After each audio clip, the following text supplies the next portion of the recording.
За сайн байцгаана уу та бүхэндээ энэ өдрийн мэнд хүргье. Нэг сайхан дурсамж хуваалцъя гэж бодлоо. За хүмүүсээ барайл явж ил нэгэн хөвсгөлийн эмэгтэй бариулжээ надаар. За тэр эмэгтэй маань ярьж байна. Танаар нэг 2-3 удаа бариулсан юм аа. Тэгээ сайхан боллоо. Та хөвсгөлд ирж нэг манай ойрын хүрээллийн нэг 14-5 хүн барьж өгөхөө гэж байна. Тэгээ би ч хэллээ. Гүй тэр хол газар чи одоо би яаж явах вүлээ те. Бидлэх цалтай. Та нуур үзнэ үү гэж байна. Үзээгүй гэсэн. Та манайда хүрээд ирээч. Манайх ингээд ерөөсөө нуурныхаа яг ирэг дээр байдаг ийм сайхан амралтын газар аа. Гэр дотроосоод нуураа толдоод харчин их сайхан газар байдаг нь шүү дээ. Та тэгээ амрангаа бидүүдийг нэг бариад өгөөч гэж одоо хүсэл тавилаа. За энэ хүсэлтийн ч одоо уриалган хүлээж аваад хөөсгөл гараа шидчихвээ.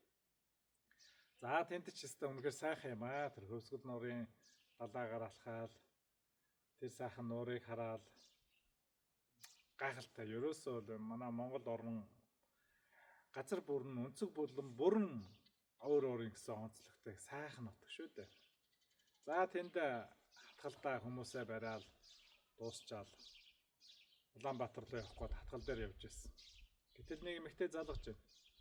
Бариачаа би танаар нэг хүүхд бариулсан юм а. Та хаана явна вэ? Би хот руу явах гээд энэ явж ийн гэсэн. Хатгал дээр явж ийн гэсэн.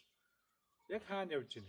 Би энэ хаан банкны хажууд явж ийн гэсэн. Та наанаа зогсож байгааж би таны ард чи явж ийн гэдэг нэг эмэгтэй хэллээ. Тэгээ бид төр чи ерөөсөө яг халз ингээл шорон зам дээр ингээл зогсоол. Тэгсэн чинь нэг 5 настай хүүхэд тэрэ гараад ирж байна. Энэ хүүхдийг танаар нэг бариулсан юм аа. Энэ гар нь ерөөсө хөдөлдөг юм аа гэж тэгж. Тэгсэн чинь нэрээ нөгөө хүүхдийнх нь гар нь ингээд сойлттой ингээд байж идэг юм байна. Энэ зүүн гар нь. Тэгээ янз бүрийн хөдөлгөөн байна уу гэхээр миний хүү хөдөлтөө гэсэн чинь нөгөөх нь яа. Зөвхөн хуруугаа хөдлөж. Өөр одоо гар нь одоо энэ ийм чөлөөтэй хөдөлгөөн байхгүй. Ингээд согтцсон. Тэгээ ер нь бол яагаад одоо энэ хүүхэд ийм болсон гэж бодож байна та гэж асуусан чинь. Гэхдээ мэдхгүй ингээл гараа ингэж хахтан л өлгийдсэн юм шиг байгаа ингээд тэгж. Хүүхэд өлгөдлөө гэх тийм ч боломж гэж байхгүй. Би ч одоо яг юунаас болоод байгаа юм гадарчаад байна. За ямар эмчилгээ хийв яав гэж асуулаа. Бариач нараар бариулдаг л тослуулдаг л гин зүү тавьдаг л гин цахилгаан эмчилгээ янз бүрийн юм хийдэг л гин. Тэгээ өөрчлөлт бол алгаал гэж. Тэгээ харсан чи нөгөө хүүхэд маань чаавас бариач нараар явсаар байгаа ч тэр юм уу намайг хараад шууд өөлж байна. Тэгэхээр би за энэ хүүхдийн ерөөсөө энэ хаман үзүүний хажиг үүссэн байна да гэдгийг таамаглаад ээжээс нь асуусан. Та ер нь төрөхтөө хэр их хүндрэлтэй төрсөн бэ гэдээ асуудал. Тэгэлгүй яах вэ? Би ч одоо маш их хүндрэлтэй төрсөн. Аймаг дээр очиод бараг нэг 2 совлогч миний гизэн дээр бараг бүжиглэх нь халагдгүй л болж байж би ч нэг төрж үлээдэ гэж ингэж ярьсан. За тэр үед нөгөө хүүхэд маань өөрөө дотор эргэлт хийгээд гадны эргэлтээр толгоогоороо ингээд татуулаад нөгөө хүүхэд чинь төрөх гэж одоо нэлээд болж байгаа шүү дээ. За энэ явцдаа төрхийн гажиг гэдэг юмыг тэр хүүхэд авсан байгаа юм.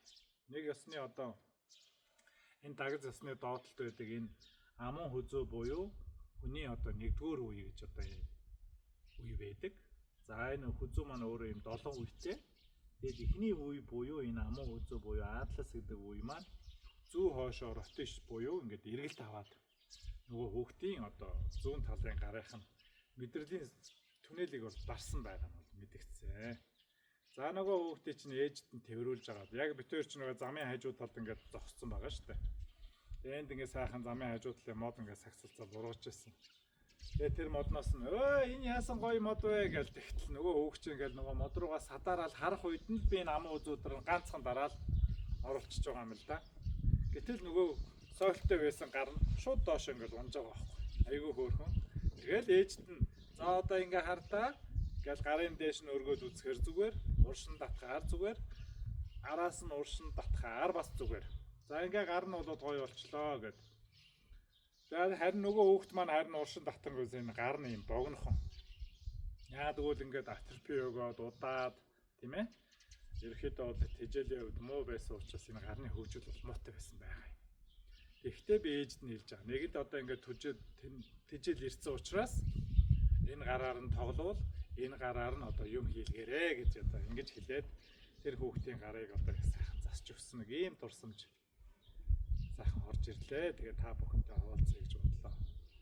Ер нь энэ мэт одоо хүндрэлээс шалтгаалсан, төрхийн хүндрэлээс шалтгаалсан эмчинч мэдэхгүй, ээжинч мэдэхгүй, тэрмүү жаахан амтэнч мэдэхгүй тийм ээ. Ингээд одоо энд төрж байгаа ийм хүүхдүүд бол мессер байна аа. Би уусаас хэд хэдэн хүүхэд бас байрлаа. Тийм учраас нэг зөвлөгөө өгөх нь ер нь төрөн насны эмэгтэйчүүд за би ер нь бол төрмөр байна, хүүхдтэй болмоор байна гэж төлөвлөж байгаа ийм үедээ бол биеийн тэгш хэмээг бол одоо шалгуулж үзүүлээд тэр одоо миний арцаг тэгшгэн байна, хөл гармаа тэгшгэн байна тийм ээ. Ер нь бол мэдэж аваад наана тухайн барайндаа ороод өөрийгөө тэгшлээд авчвал их зүгээр. Тэгшгэн суурин дээр хүүхдээ экстра одоо сар тээж явхад бол нуруунд дээр ирэх ачаал бага байна. Тэгээд дараа нь өөрөө одоо хүүхдээ төрүүлэхдээ их сайхан дүлээд маш хялбархан төрөх одоо боломжтой болдог.